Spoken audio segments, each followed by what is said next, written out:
네, 오늘 우리가 리워십을 하면서 우리가 함께 나눈 말씀은 사도행전 2장 40, 잘 아는 37절부터 47절 말씀을 통해 백성들이 그들을 보았다라는 제목으로 하나님의 말씀을 듣고자 합니다. 네, 우리가 이 본문을 보면 우리가 여전히 걸림받는 많은 부분들이 있겠지만 우리는 약간 43절부터 47절을 보면 상당히 우리의 교회와, 그러니까 첫 번째 교회와 오늘날의 교회가 상당히 다른 모습이다라는 걸 누구나 부인할 수 없는 그러한 현장이 기록되어져 있는 것을 볼 수 있습니다. 그런데 우리가 오늘 읽은 본문은 뭐랄까 2장부터 시작이니까 상당히 좀 긴 본문에 해당하는 이야기입니다.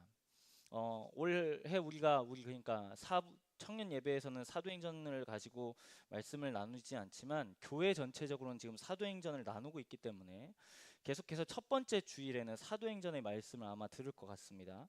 우리가 사도행전 하면 우리가 기억하는 이야기가 딱 한 뭐랄까요, 한 다섯 손가락 안에 들어갈 것 같아요. 사도행전 거의 뭐 이제 바울 선생님이 전도 여행하시는 부분은 다 모르고, 스데반 집사님 돌아가시는 거랑 순교하시는 거랑 이제 고넬료가 이제 예수님 믿은 거 거기까지만 딱 사도행전 잘 보고 나머지 장은 잘 읽혀지지 않는 약간 그런 성경으로 약간 취급되는 이야기 중에 하나인 것 같습니다. 근데 이 사도행전을 잘 살펴보면 되게 놀라운 이야기가 적혀져 있습니다. 그건 당연히 하나님의 말씀이 적혀져 있으니까 그렇지만 우리가 잘 아는 것처럼 사도행전의 핵심 구절은 사도행전 1장 8절입니다. 네, 교회 학교 다닌 분들이라면 아마 1장 8절의 내용을 잘 모르진 않을 겁니다. 성령이 너희에게 임하시면 너희가 권능을 받고 예루살렘과 온 유대와 사마리아 땅끝까지 이르러 내 증인이 된다고 하신 그 말씀입니다. 우리가 이 말씀을 가지고 오해하면 우리가 맞습니다. 뭐 세상을 정복하자, 전도하자. 네, 근데 약간 예수님의 핀트하고는 맞지 않거든요. 예수님의 포커싱은, 그리고 이 당시의 정황으로는 이 땅 끝은 물론 우리의 삶의 자리이기도 하겠지만 이 말씀을 받은 사도들에게 땅 끝은 바로 로마였습니다. 로마. 그래서 사도행전 28장에 가보면 정말 바울이 로마에서 복음을 전파하고 말씀이 끝납니다. 사도행전이. 그러니까 예수님의 말씀대로 약속대로 성취가 되는 것을 기록하고 나서 이 이야기가 끝이 나는 거죠. 그러면서 우리가 아는 것처럼 사도행전 2장에 넘어오면 이 사람들이 성령을 받게 되는 일이 기록되어져 있습니다. 성령이요. 우리가 복음서의 이야기를 잘 아시겠지만 전혀 다른 인물들이 아닙니다. 네, 이 사람들은 예수님을 버린 사람들입니다. 예수님을 부인한 사람들이고 예수님의 제자였지만 예수님을 더 정확하게 말하면 그리스도라고 부활하시기 전까지 인정하지 않았습니다. 자신의 선생님 정도로만 인정했죠.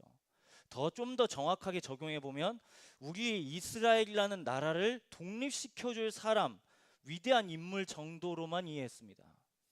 그래서 정말 십자가에 달려서 돌아가시는 그 장면 가운데 가보면 제자들은 단 한 명도 없습니다. 다 떠나죠. 그런데 우리가 아는 것처럼 이 복음서 한 장을 바로 넘기면, 이 복음서 다음에 사도행전으로 넘어오면 이 사람들이 정말 같은 사람인가 싶을 정도의 이야기들이 적혀져 있습니다. 네, 분명히 이 사람들은 겁을 먹었던 사람들이고, 그리고 이 사람들은 예수님을 버린 사람들이었습니다. 하지만 오늘 2장에서 넘어오면 이 사람들이 성령을 받고 나서 드디어 주의 증인이 되기 시작합니다. 오늘 본문은 그것에 대한 결론부에 해당하는 이야기인데, 이 결론부를 가기 위해서 약간 중간 다리를 건너기 위해서는 베드로가 14절부터 36절까지 무슨 말을 하였는지를 우리가 좀 더 살펴볼 필요가 있습니다. 이 베드로가 한, 여기 여러분이 갖고 있는 성경책에도 베드로의 오순절 설교라고 적혀져 있을 텐데, 이 설교는 그냥 저처럼 여러분이 앞에서 많은 회중들이 있고요, 베드로 한 사람이 나와서 설교한 형태가 맞지만 장면은 그 분위기 자체는 너무나 다릅니다. 어떻게 보면 지금 베드로 앞에 있는 사람들은 예수님을 대적한 사람들이었습니다. 예수님을 죽인 사람들이요. 바로 유대인들이요. 근데 그 사람들 앞에다 대고 하는 설교가 뭐였냐면 당신들이 바로 예수를 죽였다는 겁니다. 당신들 때문에 예수 그리스도가 죽었다는 설교를 합니다. 이게 바로 베드로가 전한 설교의 내용 핵심이었습니다. 아주 긴 절이지만. 그래서 오늘 읽은 37절에 보면 그래서 그 말을 듣고 이 사람들의 반응이 적혀져 있습니다. 37절입니다. 그들이 이 말을 듣고 마음에 찔려 베드로와 다른 사도들에게 물어 이르되 형제들아 우리가 어찌할꼬 하거늘. 이 사람들의 마음이 찔렸다고 합니다. 이 사람들의 마음이. 그리고 이제 베드로한테 물어보죠. 우리가 어떻게 하면 되겠냐고. 그래서 베드로는 당연히 복음을 제시합니다. 38절 회개하여 각각 예수 그리스도의 이름으로 세례를 받고 죄 사함을 받으라. 그리하면 성령의 선물을 받는다고 말합니다. 그리고 우리가 약간 조금 더 이야기를 진행해 보면 이 말을 듣고 마음에 찔린 사람은 훨씬 더 많았겠지만 41절에 보면 이 말을 듣고 정말 회개했던 사람은 3,000명이라고 기록되어져 있습니다. 그리고 43절부터 47절은 상당히 뭐랄까요? 어려움, 우리의 상상으로는 잘 그려지지 않는 본문 중에 하나입니다. 정확하게 말하면 지금 우리 모두에게는 저마다 소유가 있을 겁니다. 각각의 편차가 있겠죠. 누구는 뭐 독인 개gin이긴 하겠지만 아마 소유에 많고 적음이 있을 겁니다. 근데 이 당시에 이 본문에서는 이 교회에서 가난한 사람들이 많이 있었던 것 같습니다. 근데 중요한 건 이 사람들이 성령을 받고 나니까 이 사람들의 시선이 자신의 소유에게 있는 게 아니라 없는 사람들을 향했던 것 같아요. 그래서 45절에 보니까 자신의 있는 소유를 다 팔아버렸답니다. 그리고 그걸 기꺼이 없는 사람들에게 나누어 주었다라고 기록되어져 있습니다. 그러니까 어떻게 보면 교회 안에서 일시적으로 가난이 사라진 겁니다. 가난이요. 지금 저 문을 넘었을 때 우리가 빈부의 격차가 있을 거라고 말했습니다. 근데 오늘 이걸 우리 가운데 적용해 보면 우리가 다 성령을 받고 나서 만약에 누군가가 저는 우리 청년들 중에 그러한 사람이 있기를 소망합니다. 아무도 아멘을 안 하죠. 나누어 주기 힘드니까. 여튼 우리가 적용해 본다면 다 성령을 받고 나서 자신의 소유보다 없는 사람들의 필요에 대해서 되게 민감해졌고 우리는 저 문을 넘었을 때 가난했을지 몰라도 저 문을 나갔을 때는 가난한 사람이 없다는 겁니다. 이게 오늘 본문의 결론이고요. 그리고 47절에 보니까 하나님을 찬미하며 또 온 백성에게 칭송을 받으니 주께서 구원받는 사람을 날마다 더하게 하셨다라고 누가는 기록하고 있습니다. 사도행전은 누가가 썼으니까. 그런데 조금 더 이 시간의 간격 그리고 시선을 조금 더 다른 데로 돌리면요. 오늘 말씀의 제목처럼 백성들이 그들을 보았다라는 관점을 봤을 때 이때 당시에 기독교는 미신이었습니다. 우리는 기독교를 되게 이 복음을 그리고 내가 믿는 그리스도를 되게 가치 있고 여기지만 이 당시 사람들은 그리스도교 하면 반역의 무리로 생각했습니다. 미신이요, 미신. 인정하지 않았습니다. 그래서 우리 아는 것처럼 이 당시의 사람들은 다 숨어서 신앙생활을 했습니다. 대놓고 드러내놓고 신앙생활 하지 않고요. 박해가 더 심했을 때는 우리 아는 것처럼 카타콤에 들어가서 그들의 신앙생활을 그러니까 믿음을 이어갔습니다. 우리는 이 본문을 통해서 우리가 생각해야 될 지점은 바로 교회란 무엇인가입니다. 교회요. 여러분은 교회를 뭐라고 정의하고 뭐라고 생각하나요? 교회. 여러분은 교회가 어떤 곳인가요? 여러분은 교회를 뭐라고 접근하고 정의하고 있나요? 아마 교회 하면 사랑해야 한다는 말이 당연히 먼저 떠오를 겁니다. 조금 더 나아가 보면 교회는 하나님의 말씀을 듣는 곳입니다. 교회는 복음을 배우는 곳입니다. 교회는 많은 정의들이 있을 겁니다. 다 틀렸다는 게 아니라 틀렸다는 게 아니고 다 맞는 말입니다. 그런데요. 오늘 여기 47절까지 오기까지 우리가 간과하는 것 중에 하나는 이 사람들이 어떠한 상태로 여기까지 왔는가입니다. 이 지금 사도들이 이렇게 복음을 전했고 이 믿는 사람, 이 반응한 사람들이 이렇게 나누었으니까 되게 이상향처럼 보이니까 우리가 더 도달할 수 없는 약간 뭐랄까요? 이 정말 우리가 목표는 여긴데 우리의 현실은 늘 여기에 있는, 늘 동경, 그러니까 약간 그림에만 머물러 있는 그런 교회의 모습처럼 우리가 이해하죠. 그런데 잘 생각해 보면 이 본문을 들었던 사람은 예수 그리스도를 믿지 않았던 사람들이었습니다. 이게 가장 먼저 우리에게 좀 기억돼야 될 부분입니다. 그러니까 신앙이 없었던 사람들이었습니다. 심지어 예수라는 사람을 십자가에 못 박아서 죽인 인물들이었습니다. 물론 다 모든 사람들의 그 이름이 기록되어져 있지 않습니다.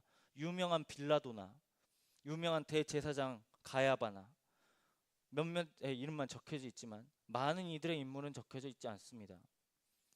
그러면 우리는 생각해 볼 수 있습니다. 이 사람들은 분명히 예수 그리스도를 죽인 사람들인데 어떻게 해서 이 사람들이 변할 수 있는가라는 거죠. 변할 수 있는가? 당연히 어떤가에 어떤 일이 있었기 때문에 이 사람들은 변했을 겁니다. 그리고 오늘 이 사도행전 2장 37절과 38절은 베드로의 설교에 반응했던 인물들이 그렇게 변했다라고 말합니다. 그리고 41절은 믿음의 결론으로서 세례를 받았다고 말합니다. 여기서의 세례는 여러분 잘 오해하는 것 중에 하나가, 우리가 새가족 교육 받고 몇 주 동안 교회 다니니까 세례 받은 그거로 생각하면 안 됩니다. 이 세례는 무려 3년 내지 4년 동안 교회를 다녀야 돼요. 네. 이건 로마 사회에서 내가 황제를 숭배하는 게 아니라 예수라는 인물을 내가 메시아로 고백하겠다라는 사람에게만 주어지는 게 바로 세례입니다. 그러니까 이 세례를 받았다는 건 그만큼 당시 사회에서 배척받기를 자기 스스로가 결단한 사람들인 겁니다. 자기 스스로가요. 자발적으로 불편한 걸 택한 사람들이 3,000명이었다고요. 우리는 자꾸 3,000에 주목하지만 어떻게 보면 우리는 그 위의 구절인 세례를 받았다는 것에 주목해야 됩니다. 자신이 살았던 세계관, 자신이 믿었던 신념, 모든 체계들 다 그걸 부정하고, 이제는 황제가 말하는 말이나 아니면 그 당시의 시스템, 로마라는 시스템을 내가 살기는 하지만 진짜 나에게 생명을 주는 건 로마의 시스템이 아니라 예수라는 인물, 이 사람이 짊어졌던 십자가, 그리고 이 사람의 부활의 소식에 나도 거기에 동의한다고 공적으로 표현하는 게 바로 세례인 겁니다. 그래서 여러분, 세례는 되게 축하받아야 할 일이지만 동시에 이 당시 상황으로서는 위험한 일인 거죠. 세례를 받으면 대번에 알거든요. 대번에 그 살았던 문화로부터 결별을 해야 됩니다. 결심을 한 거니까요.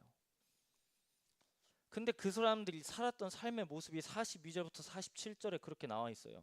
어떻게 보면 오늘 이 사람들이 같이 모였고 같이 떡을 뗐고 같이 하나님께 예배드렸던 건 믿지 못하게 하는 환경 때문일 수도 있습니다. 세례를 받았기 때문에 세례를 받은 무리들이 당연히 모였겠죠. 근데 그 사람들이 모여서 했던 행동은 자신의 안전이나 안녕을 위한 행동이 아니라 오히려 지체들의 필요를 받다는 것에 우리는 두 번째 도전이 있습니다. 제가 앞에서 교회가 뭐라고 교회가 뭐냐고 제가 여러분들께 물어봤습니다. 여러분, 우리가 이건 좀 결이 다른 얘기인데요. 여러분, 사역의 자리에 여기에 계신 분들도 있지만 아니신 분들도 잘 생각해 보세요. 여러분, 사역의 자리를 왜 감당하는 거죠? 능력이 있어서 감당하는 건가요? 능력이 있어서요? 만약에 그런 거면 저는 설교하지 말아야 됩니다. 저 설교 되게 못하거든요. 저 되게 논리적이지 않습니다. 저는 그렇게 설교할 깜냥의 인물이 아닙니다. 제가 설교할 수 있는 유일한 이유는 하나님이 부르셨기 때문입니다. 이걸 모든 사람들에게 적용해 볼까요? 우리가 사역의 자리에 이렇게 나아갈 때 늘 우리가 대척되는 그 대척의 점은 내가 얼마나 잘하는가예요. 내가 얼마나 잘하는가, 내가 얼마나 준비되어 있는가, 내가 얼마나 그 직책에 그 자리에 있어서 나의 마음을 당연히 마음을 써야 됩니다. 마음을 안 쓰는 건 아니지만 마음을 쓰는가? 온통 내 자신이에요. 아닌가요? 사역의 자리를 컨택하면 다 내 자신에게 써요. 내가 안 돼요. 목사님, 저 부족합니다. 제가 능력이 안 돼요. 제가 그럴 깜냥이 안 돼요. 제가 리더의 자질이 아니라서 안 돼요. 제가 소그룹을 인도하지 못해서 안 돼요. 제가 말씀을 잘 몰라서 안 돼요. 그런데 여러분, 지금 이 사람들은 뭐 하고 있죠, 그럼? 자기 것을 가졌으면 자기가 잘 먹고 살면 되잖아요.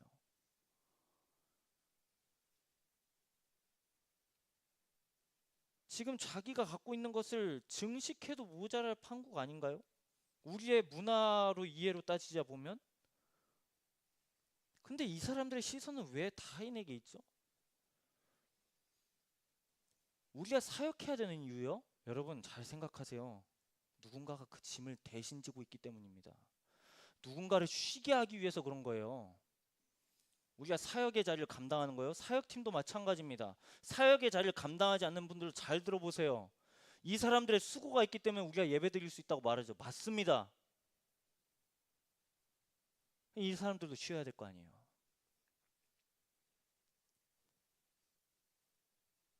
지금 사역팀과 비사역팀으로 나눠서 적용하는 게 아니라 우리가 교회됨이라고 생각했을 때 우리의 교회는 나를 부인하는 것, 내 자신을 내려놓는 게 얼마나 우리 가운데서 도전되고 있는가예요. 교회는요. 여러분 그래서 신앙생활이, 그래서 소그룹이요, 어려운 겁니다. 여러분 소그룹 낭만이라고 생각하나요? 아니요. 지금 우리가 3월 달부터 소그룹, 중그룹, 대그룹, 대그룹은 이미 하고 있지만 우리가 소그룹 가서 낭만이 있다고 생각하나요? 아니요. 여러분이 생각하는 낭만 없어요.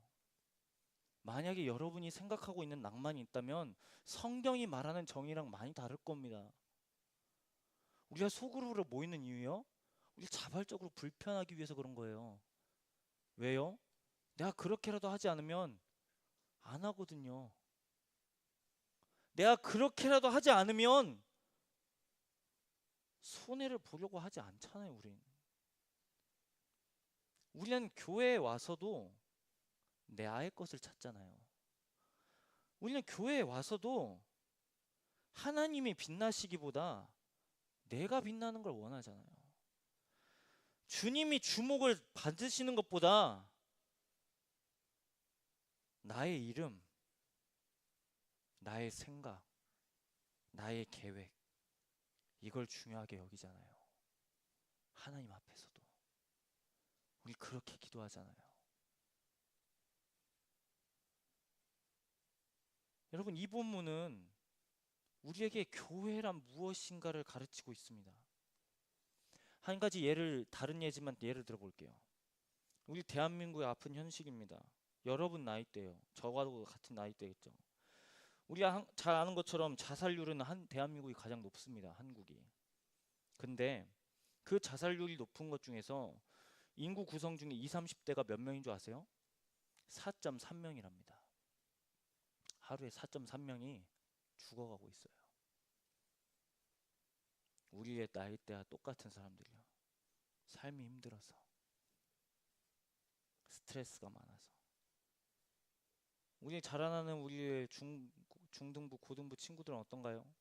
학업 스트레스로. 우리 이제 고등부에 가문을 무슨 스트레스인가요? 이제 취업 스트레스. 수많은 통과 의례. 네, 대한민국 현실이 이렇습니다, 여러분. 청년을 위한다고는 하지만 우리의 마음 가운데, 우리의 가슴 깊이 그게 닿지는 않는 어쩌면 그런 시대를 살고 있습니다. 다른 예를 들어보죠. 하도 세대 구분 논리가 많아서 이제 MZ를 넘어서 잘파죠.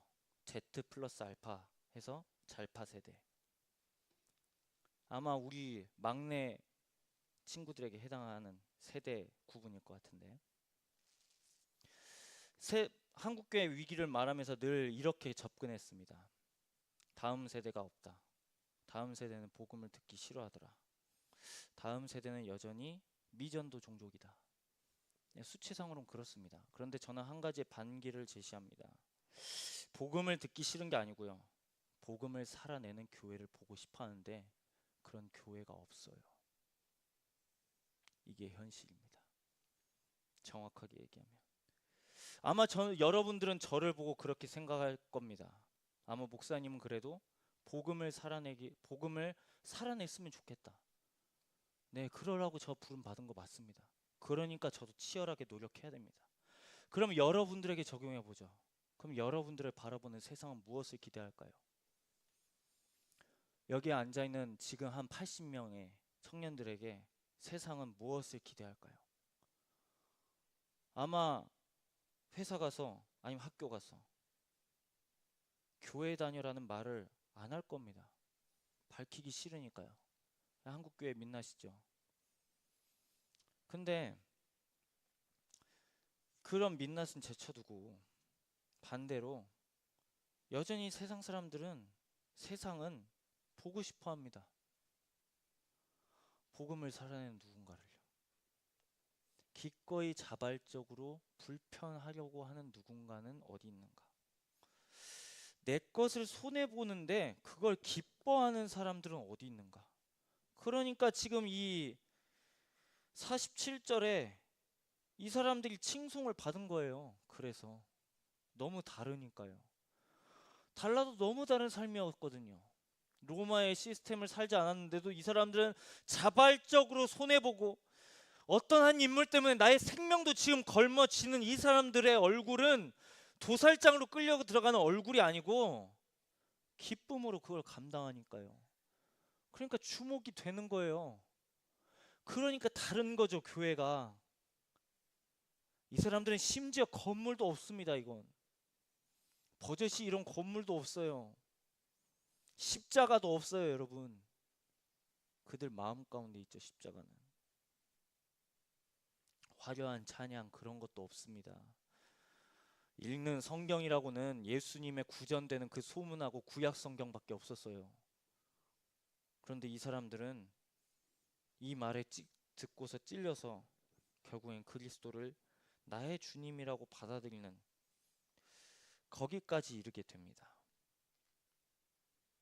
우리 주님께서 우리 교회, 우리 청년 디모데에게 뭘 기대하실까요, 여러분? 많은 사람의 수요? 아마 그건 저의 욕심일 겁니다. 잘 짜여진 예배 순서요? 하나님이 안 받으시면 그만인데요.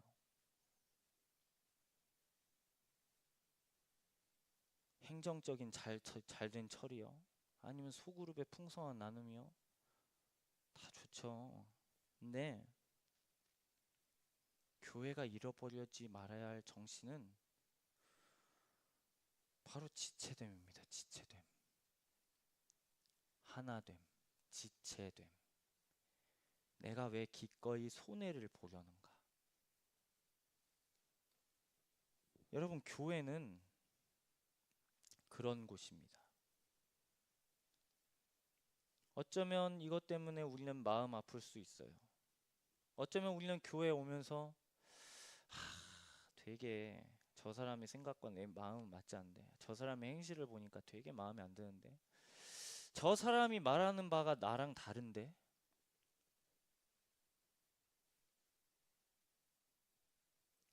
여러분 죄송하지만 이 예배당이 아니고 다른 예배당을 찾아가도 여러분이 가진 생각과 거기에 있는 사람들의 생각은 또 다를 겁니다. 그럼 우리가 교회의 됨을 누릴 수 있는 근거가 어디에 있는 겁니까? 우리의 다양성이 아니고요. 우리를 하나 되게 하는 그 유일성으로 가야죠. 우리가 왜 같아질 수 있죠? 우리가 왜 같은 사람이라고 말할 수 있죠? 왜 우리가 여러분 옆에 있는 사람을 나의 형제, 나의 자매라고 말할 수 있죠? 이건 그냥 성비로 구분해서 형제, 자매로 말하는 게 아닙니다. 이거 여러분, 이건 가족이라는 뜻이에요. 가족. 옆에 있는 사람 보세요 한번. 가족처럼 여겨지시나요? 진짜로 그 피를 나눈 그거 말고요. 옆에 계신 분이 가족이신 분도 있는데 우리가 이 가족이 될 수 있는 유일한 근거가 어딨나요? 예, 바로 예수 그리스도 때문이죠. 예수 그리스도.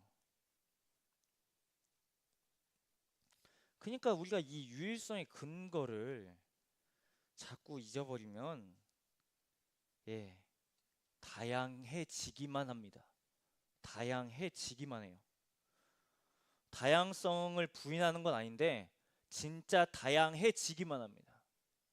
그리고 445 분열하죠 이제. 근데 교회의 가장 중요한 건 나의 나됨이 아니고 나의 시선을 옆으로 가는 거예요. 그게 지체의식이죠. 그게 하나 되는 거고 그걸 소그룹에서 경험하는 겁니다. 많은 분들이 신청해 주셔서 감사한데 아직도 모자라더군요. 네, 한 번 더 권면합니다. 대그룹에 남기를 원하시는 분들도 반드시 신청해 주세요. 네. 카톡 채널도 여러분 신청해 주시기 바랍니다. 오늘 주보가 올라오지 않은 것 같은데 3월에는 저희가 전환합니다. 온라인으로. 그러니까 꼭 예, 신청해 주시면 감사하겠습니다. 여러분 우리의 교회는 네, 아마 그런 것만 갖고 가서는 이상향으로만 갖고 가서는 이 많은 구절들이 적혀져 있지만 이 사람들이 다투지 않았을까요? 심지어 다퉜다는 이야기가 고린도전서에는 나옵니다. 교회인데 안 다툴 것 같나요? 다툽니다. 싸웁니다. 치열하죠. 고린도전서는 그 부분을 갈등을 다루고 있습니다. 그게 성경이라고요. 다투는 이야기를 성경으로 만들었습니다. 이 부대낌 가운데서 우리가 붙잡아야 될 건 우리를 하나 되게 하는 근거가 어디 있느냐예요.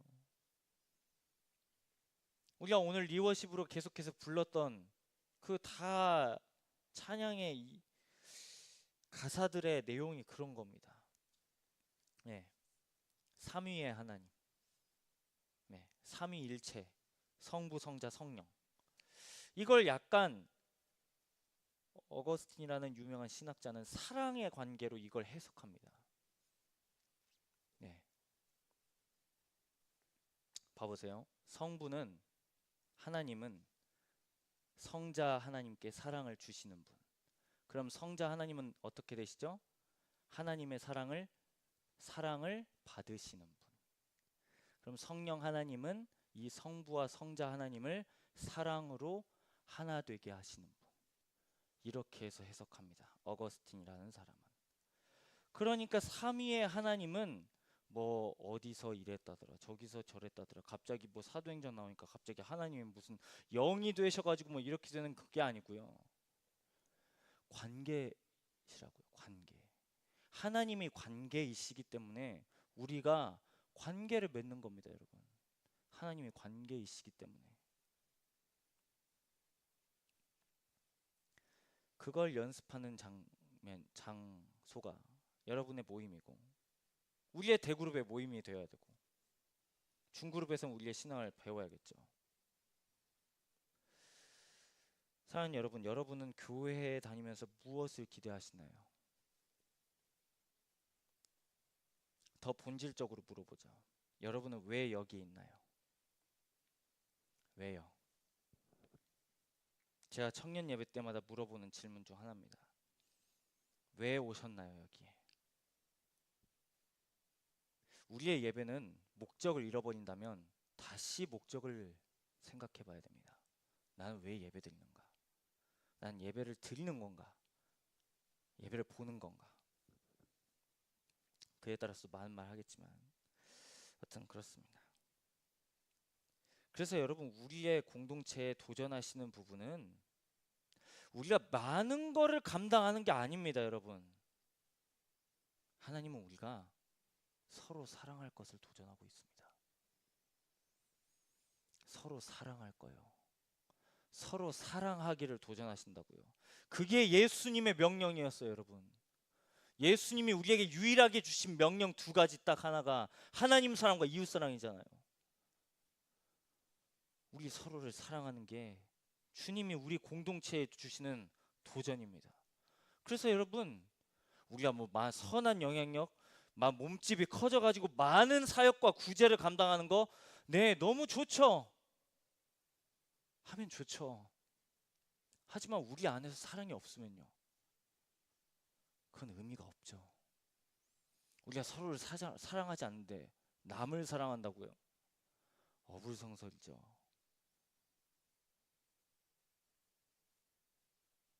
우리가 부르는 오늘 헌신의 찬양 모든 열방 주 볼 때까지입니다.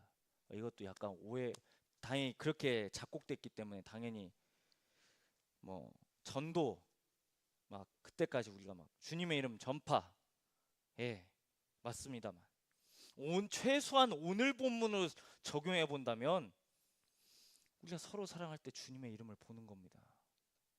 우리가 서로 사랑할 때요. 서로 사랑하는 거요? 너무 추상적인 주제인가요? 내가 말 한 번도 섞지 않는 사람한테 말을 섞는 거예요. 내가 한 번이라도 안부를 전하지 않는 사람한테 안부를 전하는 거예요. 내가 기도 제목을 들었다면 기도하는 거예요. 이게 추상적인가요? 여러분, 사랑의 실천과 사랑은 전혀 별개가 아닙니다. 같이 가는 겁니다. 이번 한 주 우리가 설날도 껴있고 그렇습니다. 여러분의 자리에서 사랑할 수 있기를 바랍니다. 그래서 우리의 기도 제목은 사랑이 되어야 됩니다. 내가 사랑이 없습니다, 주님. 그러니까 내가 그리스도께 받은 사랑을 다시금 기억나게 해주십시오. 내가 받은 사랑이 얼마나 큰 건지 내가 알게 해주십시오. 이렇게 딱 여러분 설교 끝나고 나면 우리가 걸려지는 부분이 뭐예요? 나의 사랑 없음. 내가 얼마나 실천에 연약하고 내가 되지 않는 부분. 맞죠? 저도 그렇습니다. 저 내향형 성격이에요. 저 여러분들한테 톡하는 거요, 시간 재가면서 하진 않지만 쉽지는 않습니다. 솔직히 80명에게 톡 보내는 거 쉽지 않습니다. 하지만 하려고 노력합니다. 또 누군가 기도 제목 있다고 하면 기도해야죠, 당연히. 왜요? 저의 가족이 아픈 거니까요. 내 지체가 아픈 거니까요. 이건 내 몸이 아픈 거죠. 지금 내가 당하는 어려움인 건데 기도를 해야 되는 거죠. 여러분, 그렇기 때문에 우리가 이번 한 주 살면서 사랑을 다시 회복했으면 좋겠습니다. 그리스도께 받은 사랑을 기억하고 그 사랑을 우리가 실천하는 사람들이 되기를 소망합니다. 예, 여러분이 갖고 있는 찬양이에요. 모든 열방 주 볼 때까지. 우리 함께 부르고 기도할 텐데,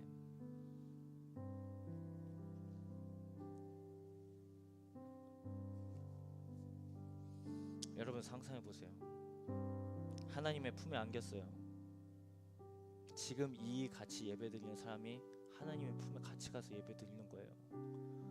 헤어질 거라고 생각하나요? 아니요. 우린 모두 하나님 앞에서 다시 만날 거. 모두 다요. 그러니까 지금 여기서부터 사랑하고 하나님 품에 안겨서 사랑해야죠. 그게 우리에게 주시는 공동체의 도전이죠. 복음은 결국 그래서 나로부터 시작해서 외연으로 나아가는 겁니다. 우리가 1월달은 나에 대해서 집중했잖아요. 아마 하반기 때 그 부분을 다룰 텐데, 복음을 듣는, 복음으로 회심하는 사람들 결국에 만나는 건 나를 기꺼이 버리고 나의 이웃 가운데 가는 거예요. 그게 복음의 능력이에요. 그렇게 하는데도 내가 자랑하는 거고 내가 괜찮다고 일으켜주는 사람들이 되는 겁니다. 사랑하는 여러분, 우리 공동체가 그런 공동체 되기를 간절히 소망합니다. 서로가 넘어져 있다면 일으켜줄 수 있는 공동체, 기도 제목이 있다면 같이 울어줄 수 있는 공동체, 설령 예배의 자리에 못 나오고 있다면 물어봐 줄 수 있는 공동체. 때로는 신앙이 버거워서 떠나 있다면 당장은 여기에 못 있어도 그 사람을 위해서 기도해 줄 수 있는 공동체. 우리의 말씀을 도전하며 모든 열방 주볼 때까지 함께